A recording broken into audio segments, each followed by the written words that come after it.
অন্তর্বর্তীকালীন সরকারের স্বরাষ্ট্র উপদেষ্টা লেফটেন্যান্ট জেনারেল মোহাম্মদ জাহাঙ্গীর আলম চৌধুরী বলেছেন, পাহাড়ের ঘটনায় আমরা একটা উচ্চ ক্ষমতাসম্পন্ন তদন্ত কমিটি গঠন করব আমাদের সহকর্মীদের সঙ্গে আলাপ করার পর।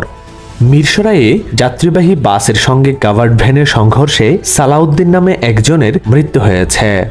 লোহাগাড়ার আমিরাবাদে গাছের ডালপালা কাটতে গিয়ে বিদ্যুৎ স্পৃষ্টে মোহাম্মদ ইসমাইল নামে এক শ্রমিকের মৃত্যু হয়েছে। কক্সবাজার জেলার ঈদগাঁওতে জালালাবাদ রাবার ড্যাম এলাকায় অজ্ঞাত একটি লাশের সন্ধান মিলেছে। আজ শনিবার সকালে পানিতে মরদেহটি ভাসতে দেখেন স্থানীয়রা।